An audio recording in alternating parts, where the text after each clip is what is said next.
End of the year approaches and the House Democrat majority continues to pour their time and attention into impeaching the president, a number of key legislative items remain outstanding. For weeks, my Republican colleagues have been pleading with our Democratic friends in Congress to put aside their impeachment obsession long enough to complete some basic work for the American people. We've explained that American families cannot afford for Washington Democrats to obsess over impeachment and obstruct the things that we absolutely have to do. So I'm pleased that the last several days have brought at least some initial indications that sanity and progress may be breaking through. We're still a long way from the finish line, but this week begins on a cautiously optimistic note.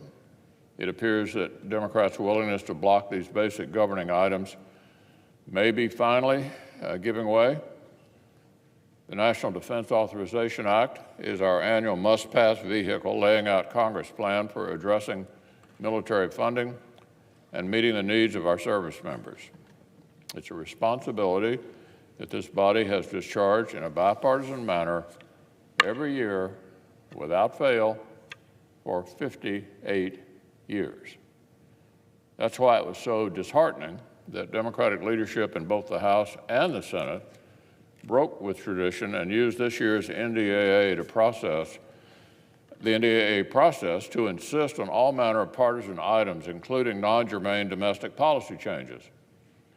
This partisan approach left the future of the Pentagon's most urgent missions in the lurch.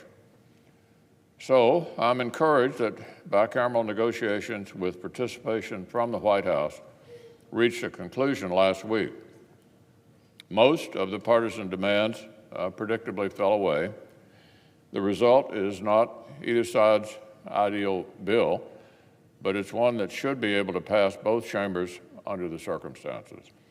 I hope the bipartisan conference report will be signed and move quickly through each chamber so Congress can finally fulfill our responsibility to America's armed forces for another year.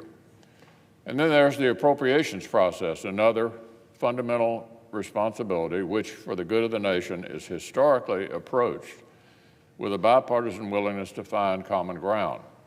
It seemed like that might again be the case when a bipartisan deal was struck by the President and the Speaker of the House back in July.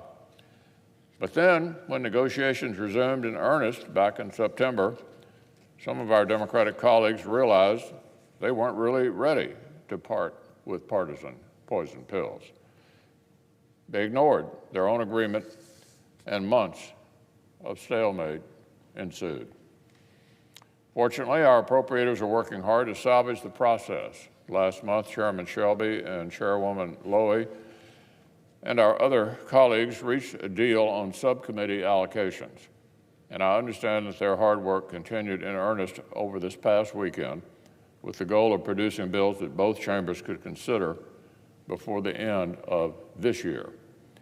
I'm grateful to colleagues on both sides of the aisle for their hard work. I hope this progress continues and we can consider appropriation measures this month.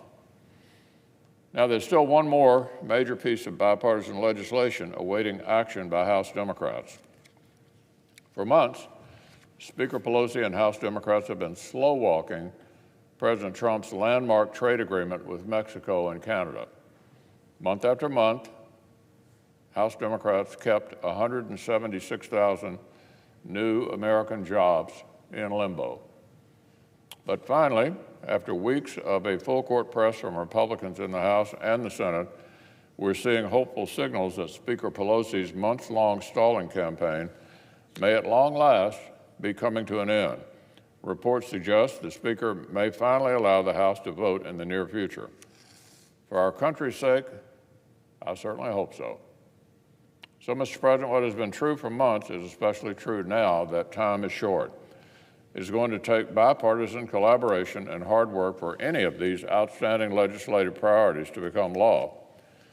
Even if House Democrats do finally relent and allow these key priorities to move forward, it's now the 11th hour, and it'll require consent and cooperation for the Senate to consider legislation in a timely fashion. I'd ask for that collaborative spirit from my colleagues on both sides here in the Senate as we move forward.